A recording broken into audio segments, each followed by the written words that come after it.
with the theme justice or else. And our people. So in studio we have to join us and help us along that conversation, Brother Dr. Umar Johnson. Greetings and good afternoon. Peace and love, brother. Thanks for having me. Good to see you, bro. Let's jump right in, man. We talk about Sankofa.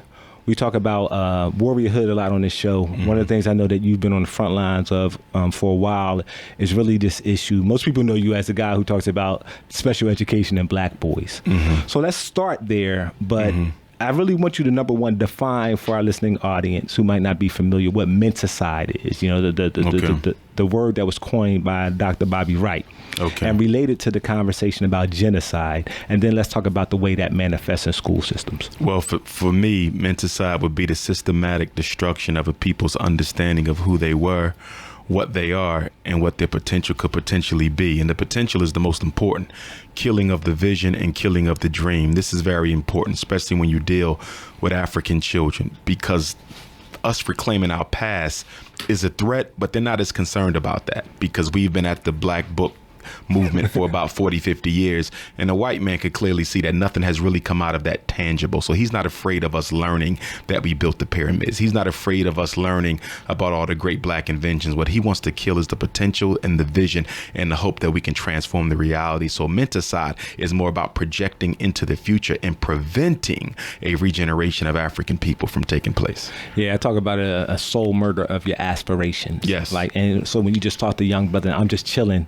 You ask what they thinking about. Oh, not much, man. I'm just hanging. Right. It's like you did already. If as a man, as a young brother, 18, 19, when you're supposed to be at that age of pioneer warriorship, and you just chilling. Yes, sir. And so it's that killed that murdered aspiration that Mentacide really perpetuates. Exactly. And it happens regularly. It happens in the media. It happens in the community. But it really happens when our children go to school. Let's talk about the dynamics there. Well, I think one thing that we got to keep in mind when we talk about miseducation, black children don't have an issue learning. Black boys don't have an issue getting an education. School is not the problem.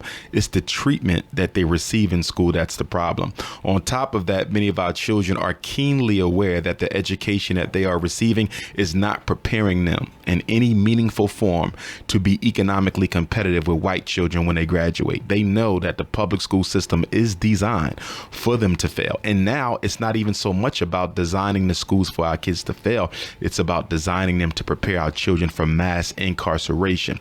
Public school was created to produce basically educated, low-wage earners. So it was about training, not teaching.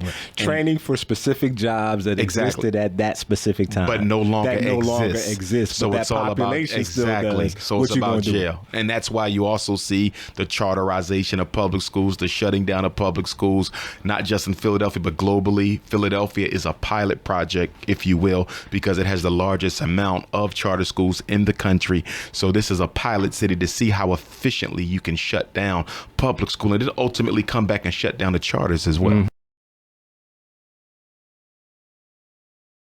I mean, when I look at ADHD and the learning disability, because those are the two biggest weapons of mass destruction used in special ed, in the psychology in general, and it's amazing how white people can create a diagnosis and have millions of black folk use it as a justification and an excuse for why their sons don't have self-control and discipline. You follow? And on the flip side, have them think their child is abnormal when they're perfectly normal. When you look at the diagnostic criteria for ADHD, it's normal behavior. Loses, can't stay focused. Plays around, can't sit still. What 6 or 7 year old isn't going to lose focus? Exactly. Isn't going to have trouble sitting still? But again, the faith in the system. We still have supreme faith in white folk to know what's right and to be the be all and end all on everything. And it's a shame because once you put your kid in special ed, it's hard to get them out. Once you put them on medicine, it's hard to stop. So my biggest thing is just say no. No, I'm not getting my child tested for special ed. I know why he can't read. He can't read because y'all didn't teach him. Actually, as Philly is known, even with the charter schools, for a good number of African-centered charter schools. When you go to other cities, they don't really have as many African-centered, self-proclaimed African-centered charter schools as Philly. How come we have to educate Why is it just important for our people to get the message? And then what are some of the ways, some of the forms that we can go about it? I talk a lot on this show about homeschooling. I talk a lot about the need for us to resurrect private schools for our children and figure out how we finance and pay for those. Because I believe as long as we're handing our children over to somebody else to form their mind, Mentacide is going to take place. Exactly. And no culture at any point in world history, regardless of the period of time, has ever been able to come out from under oppression when the oppressor was responsible for the education of the children. The reason why you got to have self-education is because only the culture can determine where it needs to go. And education prepares the children to take you where you need to go. So no one can teach black children how to survive white supremacy, how to overcome white supremacy, how to be victorious against white supremacy, but them. Education is the art of acquiring power, protecting that power, yielding that power, and defending that power. Your opposition will never give you the tools necessary to rival it for control. I always say it should be against the law for white women or white men to be responsible for educating black children, because you are the direct competitor to the black child in this society. It should be against the law. You see, that's like my father owns the opposite team and I'm coaching your team. Right. You see, it's a built-in system that guarantees my people will come out on top. No woman, I don't care how fair you think she's going to be, is going to prepare your son to compete with hers for the same job or for the same education. Correct, without a doubt. So in that vein, you're starting up. Yes, the Frederick Douglass Marcus Garvey RBG Leadership Academy. We're trying to get the historic St. Paul's College, black college in Lawrenceville, Virginia, closed down 3 years ago. They want $2 million. That's the asking price. We raised $500,000, so we have $500,000, but we still got 75% of the way to still climb. So we're asking everybody to make a donation to that. You can go to GoFundMe.com/Dr. Umar, DRUMAR. You can also go to my website, drumarjohnson.com, and link to GoFundMe there, or you can mail in a check or money order. So we still pushing. If we don't get St. Paul's, we're still going to get a school somewhere. It's just that I want St. Paul's because it would be perfect. And my vision is a residential school. And the reason why I want a residential school is if you only educate the child for half the day, they're only being educated half the way. And I want the children to go to sleep and wake up at the institution, because half of education is from 3 until 8. When you're done the academic, intellectual side of education, there should be the practical side, the farming, learning of the different trades, the spiritual work that has to be done, the dietary and the nutritional science. There's a whole other education that should go on when school is over.